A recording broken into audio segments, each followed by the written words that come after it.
RTS Info, Christine Matet.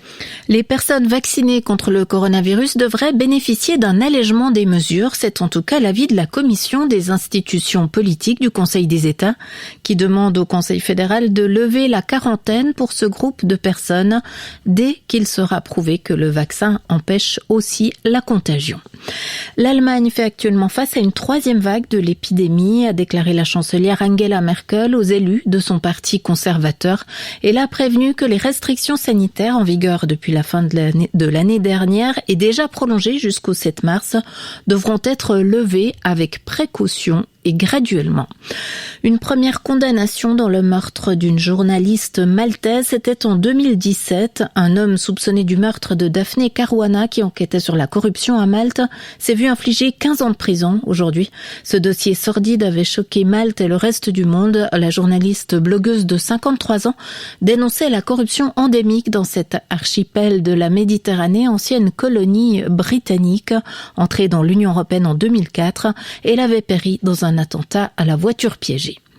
Le procureur général du canton de Neuchâtel, Pierre Aubert, fait appel de l'acquittement prononcé en faveur d'Yvan Perrin en juillet de l'année passée. Le tribunal de police à Neuchâtel avait acquitté l'ancien conseiller d'État UDC de la prévention de discrimination raciale. L'affaire sera donc portée devant la cour pénale du tribunal cantonal. Yvan Perrin était poursuivi pour discrimination raciale pour avoir laissé sur son mur Facebook des commentaires considérés comme haineux en réaction à l'une de ses publications portant sur les frères musulmans. Les plateformes numériques de travail ont été multipliées par 5 en 10 ans, selon l'Organisation internationale du travail, et elle a appelé aujourd'hui à Genève à une concertation politique internationale sur leur réglementation. Il faut d'urgence se confronter à cette situation pour le directeur général de l'OIT et mieux protéger les travailleurs, des travailleurs qui doivent souvent payer des frais pour travailler avec une plateforme et dont une partie du travail n'est souvent pas rémunérée. Les combats en Éthiopie provoquent la fuite de milliers de personnes. Quelques 7000 habitants au moins ont cherché refuge au Soudan voisin depuis novembre dernier, selon les chiffres des Nations Unies. En essayant d'échapper aux violences interethniques en Éthiopie occidentale, 3000 réfugiés ont franchi la frontière pour se rendre dans le sud-est du Soudan. Ils ont déjà pu être enregistrés et pour l'heure, 1 millier d'entre eux seulement ont pu bénéficier d'une assistance humanitaire, précisent les Nations Unies.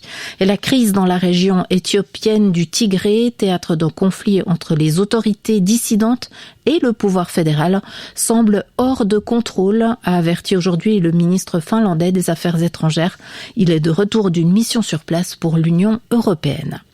Gérard Depardieu, monument du cinéma français de 72 ans, a été mis en examen le 16 décembre dernier pour viol et agression sexuelle qu'il aurait commis à l'été 2018 sur une jeune comédienne. L'acteur conteste les faits. La plaignante avait dénoncé à la gendarmerie avoir été violée à 2 reprises au domicile parisien de la star. Météo, toujours du soleil demain, après dissipation de quelques bancs de brouillard attendus en matinée. Il fera entre 0 et 4 degrés à l'aube. Dans la journée, les thermomètres atteindront comme aujourd'hui 15 degrés sur le plateau. Poursuivez l'actualité sur rtsinfo.ch.